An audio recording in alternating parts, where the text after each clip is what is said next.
வணக்கம்.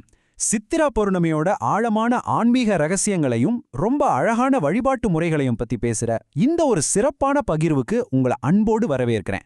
இந்த நாளோட தெய்வீக அதிர்வுகளை நாம முழுமையா உள்வாங்கி ஒரு அமைதியான ஆன்மீக பயணத்தை எப்படி தொடங்கலான்னு இன்னைக்கு நாம பார்க்க போறோம். வாங்க ஆரம்பிக்கலாம். வருஷத்தோட முதல் பௌர்ணமி நம்ம கர்மாவை எப்படி மாத்துதுன்னு நீங்க எப்பவாவது யோசிச்சிருக்கீங்களா? உண்மையிலேயே பிரபஞ்சத்துல நடக்கிற கிரக மாற்றங்கள் நம்ம மனசையும் நம்ம கர்ம பதிவுகளையும் ரொம்ப ஆழமா பாதிக்குதுங்கிறது ஒரு பெரிய ஆச்சரியம்தான். குறிப்பா இந்த சித்ரா பௌர்ணமிக்கு நம்ம வாழ்க்கையை நல்வழிப்படுத்தக்கூடிய ரொம்ப சக்தி வாய்ந்த ஒரு தெய்வீக ஆற்றல் இருக்கு. இன்னைக்கு நாம எதை பத்தி எல்லாம் பேச போறோம்னு பாத்தீங்கன்னா, சித்ரா பௌர்ணமியோட உண்மையான அர்த்தம் 2026ல இதுக்காக குறிக்க வேண்டிய துல்லியமான நேரங்கள், வழிபட வேண்டிய தெய்வங்கள், வீட்லயே எப்படி எளிமையா பூஜை செய்யலாம், மாலை நேர சடங்குகள், அப்புறம் இந்த விரதத்தோட முழுமையான பலன்கள், இது எல்லாத்தையும் தான் ரொம்ப தெளிவா பார்க்க போறோம். சரி, முதல் பகுதிக்குள்ள போகலாம். சித்ரா பௌர்ணமி அப்படிங்கிறது மாசம் வர்ற ஒரு சாதாரண பௌர்ணமி கிடையாது. இது ஒரு மிகப்பெரிய ஆன்மீக விழிப்புணர்விற்கான நேரம். இதோட உண்மையான அர்த்தம் என்னன்னு இப்ப தெரிஞ்சுக்கலாம். இதோட ஜோதிட அமைப்பை கவனிச்சிங்கன்னா ரொம்பவே சுவாரஸ்யமா இருக்கும். இந்து சந்திர நாட்காட்டியின்படி இதுதான் வருஷத்தோட முதல் முழு நிலவு. சூரியன் மேஷராசியில உச்சம் பெற்றிருக்கும் போதும் சந்திரன் துலாம் ராசியில சித்திரை நட்சத்திரத்தோட இணையும் போதும் நடக்கிற ஒரு பிரம்மாண்டமான வானியல் நிகழ்வு இது.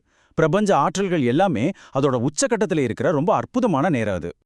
சந்திரன் தன்னோட முழுமையான 16 கலைகளோட வானத்துல பிரகாசிக்கும் போது அது நம்ம மனசையும் உணர்ச்சிகளையும் ரொம்ப கச்சிதமா சமநிலைப்படுத்துது. அதனால நம்மளோட ஆசைகள், நல்ல எண்ணங்களை வெளிப்படுத்தவும் ஆழ்ந்து தியானம் பண்ணவும் இதைவிட ஒரு சிறந்த தெய்வீக நேரம் கிடைக்கவே கிடைக்காது. அடுத்து 2026ஆம் வருஷத்துக்கான சரியான தேதிகள் அப்புறம் நேரங்களை நம்ம பார்க்கலாம். நீங்க விரதம் இருக்க பிளான் பண்றீங்கன்னா இது உங்களுக்கு ரொம்பவே யூஸ்ஃபுல்லா இருக்கும். இந்த 2026க்கான தேதியை கொஞ்சம் கவனமா நோட் பண்ணிக்கோங்க. மே 1ஆம் தேதி அன்னைக்கு பௌர்ணமி தேதி தொடங்குது. அதே மே 1ஆம் தேதி சாயங்காலம் தான் நாம முழுமையான சந்திரோதயத்தை பார்க்க போறோம். சோ நம்ம விரதம், தியானம், முக்கிய வழிபாடுகள் எல்லாமே இந்த மே முதல் தேதியில தான் ரொம்ப சிறப்பா நடக்கணும். இப்போ இந்த புனித நாளோட தொடர்புடைய தெய்வங்கள் யாரு, பிரபஞ்சத்தோட கர்ம கணக்கு எப்படி நடக்குதுன்னு சுருக்கமா பார்க்கலாம். சித்ரா பௌர்ணமினாலே நம்ம எல்லாருக்கும் முதல்ல ஞாபகம் வர்றது சித்திரகுப்தர் தான் இல்லையா? யமதர்மனோட இளைய சகோதரனான இவர் தான் நாம செய்யற ஒவ்வொரு சின்ன செயலையும் பதிவு செய்யற தெய்வீக கணக்காளர். நம்மளோட நல்லது கெட்டதை மதிப்பிட்டு நீதியை வழங்குறதுல இவரோட பங்கு ரொம்ப ரொம்ப முக்கியமானது. இந்த நல்ல நாள்ல நாம விட வேண்டிய சில எதிர்மறையான விஷயங்கள் இருக்கு. அதாவது அகங்காரம், கோபம், பொய். அதே சமயம் நம்ம வளர்த்துக்க வேண்டிய ரொம்ப அழகான நற்பண்புகள் இருக்கு. அதுதான் தானம், பக்தி, உண்மை. நம்மளோட கர்ம கணக்க சுத்தம் செஞ்சுக்க இந்த நாள் நமக்கு கிடைச்ச ஒரு மாபெரும் வாய்ப்புன்னு சொல்லலாம்.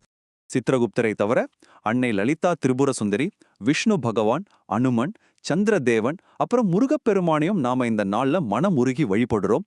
இதெல்லாம் ரொம்ப விசேஷமான விஷயம் என்னன்னா, அன்னை லலிதா திரிபுர சுந்தரிய தியானம் செஞ்சு அவங்களோட பேரருளை பெற இது ஒரு மிக மிக உன்னதமான நாள். அவங்களோட கருணை இந்த நாள்ல அளப்பரியதா இருக்கும். மன்னிப்பு அப்புறம் ஆன்மீக புதுப்பித்தலை உணர்த்துற மாதிரி ஒரு அழகான புராண கதை இருக்கு. தேவேந்திரன் தன்னோட பாவங்களுக்காக பரிகாரம் தேடி பூலோகம் வந்தப்போ மதுரையில ஒரு கடம்பு வனத்துல சிவலிங்கத்தை கண்டுபிடிச்சு அங்கிருந்த பொற்றாமரை குளத்துல பூத்த மலர்களால சிவபெருமான வழிபட்டார். அந்த புனிதமான நாள் தான் இந்த சித்ரா பௌர்ணமி. கேட்கவே எவ்வளோ அற்புதமா இருக்கு பாருங்க. ஓகே, விஷயங்களை நல்லா புரிஞ்சுக்கிட்டோம். இப்போ வீட்லயே எப்படி ரொம்ப எளிமையா ஆனா சக்தி வாய்ந்த முறையில பூஜை செய்யறதுன்னு பார்க்கலாம். காலையில செய்ய வேண்டிய விஷயங்கள் ரொம்ப ஈஸி தாங்க. முடிஞ்ச வரைக்கும் அதிகாலை பிரம்ம முகூர்த்தத்துல எழுந்து குளிக்கிற தண்ணியில கொஞ்சமா எள் சேர்த்து புனித நீராடுங்க. அப்புறம் பூஜா அறைய சுத்தமா வச்சு கலசம் அமைச்சுக்கோங்க. அன்னைக்கு ஒரு எளிமையான சாத்விக விரதத்தை தொடங்கி வாசனையான பூக்களால இறைவனை அலங்கரிச்சு உங்க பூஜைய ஆரம்பிங்க. இது உங்க மனசுக்கு அவ்வளோ ஒரு அமைதியை கொடுக்கும். விஷ்ணு பகவானை தியானம் செய்யறப்போ நீங்க உச்சரிக்க வேண்டிய ரொம்ப சக்தி வாய்ந்த ஒரு மந்திரம் இருக்கு. ஓம் நமோ பகவதே வாசுதேவாய.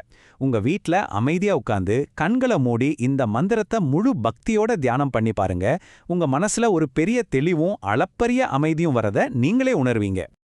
அடுத்து இந்த விரதத்தை எப்படி முறைப்படி நிறைவு செய்யறதுன்னு மாலை நேர சடங்குகளை பத்தி பார்க்கலாம். சாயங்காலம் உங்க குடும்பத்தோட ஒன்னா சேர்ந்து சத்யநாராயண பூஜை செஞ்சு அதோட கதையை படிக்கலாம்.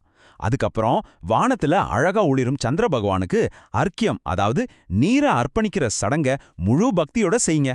இதெல்லாம் முடிஞ்சதும் கேசரி மாதிரியான ஏதாவது ஒரு இனிப்பு பிரசாதத்தை சாப்பிட்டு உங்க விரதத்தை ரொம்ப இனிமையா நிறைவு செய்யுங்க. வழிபாடுகள் ஒரு பக்கம் இருந்தாலும் இன்னொரு முக்கியமான தர்மத்தை நாம மறந்துடக்கூடாது. அதுதான் தானம். முக்கியமா அன்னதானம் செய்யறது இந்த நாள்ல ரொம்ப ரொம்ப விசேஷம். அடுத்தவங்களுக்கு கொடுத்து உதவுறது தான் நம்ம ஆன்மாவை தூய்மைப்படுத்துறதுக்கான மிக சிறந்த வழின்னு சாஸ்திரங்கள் சொல்லுது. கடைசியா இவ்ளோ அர்ப்பணிப்போட நம்ம செய்யற இந்த விரதத்தால நமக்கு என்னென்ன நற்பலன்கள் கிடைக்க போகுதுன்னு பார்க்கலாம். முழு ஈடுபாட்டோட நாம செய்யற இந்த சடங்குகள் நம்மளோட கடந்த கால கர்ம பதிவுகளை தூய்மைப்படுத்துறதோட மட்டும் இல்லாம நம்ம குடும்பத்துல பெரிய அளவுல அமைதியும் செழிப்பையும் கொண்டு வருது.